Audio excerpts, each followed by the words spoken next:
We truly had some talkers this week in the world of agriculture. The kind of stories and topics that get people really jazzed up and really opinionated. Stay tuned to see what's in store in this week's New Ground.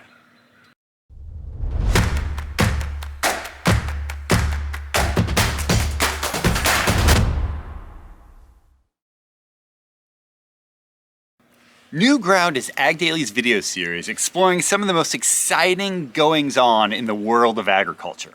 My name is Ryan Tipps, I'm the editor of AGDAILY, and today we're going to start by talking about probably the topic that's been the most exciting this week in the world of agriculture, and that was the USDA's decision to try to promote American-made fertilizers. All this by pumping more than $250 million into a new grant program. The grant program this summer is intended to support independent, innovative, and sustainable American fertilizer production to supply American farmers.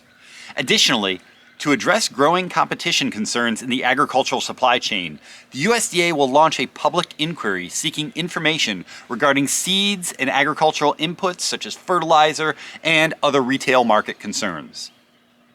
Fertilizer prices have more than doubled since last year, and while there's a lot of factors behind it, not least of which is the unrest that's going on right now between Russia and Ukraine.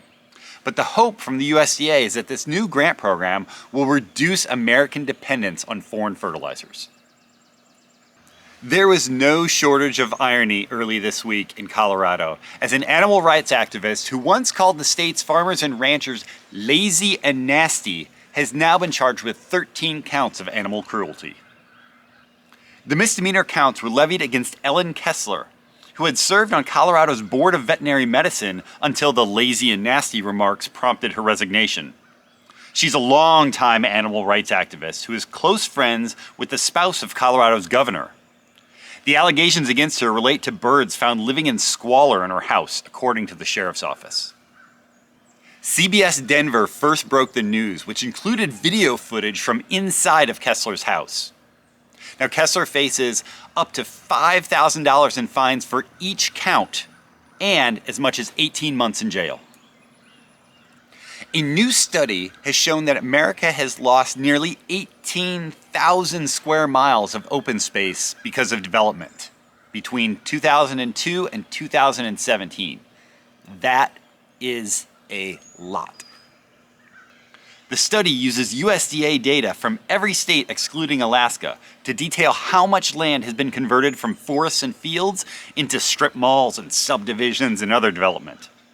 In the survey, 79% of respondents said they believe that the destruction of farmland and natural habitat because of urban sprawl in the United States was either a, quote, major problem or, quote, somewhat of a problem. Probably not surprising, but the number one contributor of the destruction of open space in the United States was population growth. A new project is set out to digitize about 150,000 pieces of memorabilia from the youth organization that was known as New Farmers of America. North Carolina Agricultural and Technical State University has been awarded the grant to better catalog its unique collection of materials belonging to the former National Youth Organization that helped train generations of black farmers and leaders. The 3-year grant of $324,000 came from the National FFA Foundation, the philanthropic arm of FFA, which ultimately absorbed the New Farmers of America.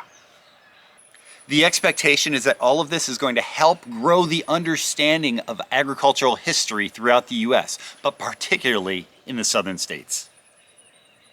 That wraps up New Ground for this week. Stay tuned to agdaily.com, AgDaily TV, and all of our social channels to stay up to date on everything that's exciting in the farming and food sector. Take care and stay safe.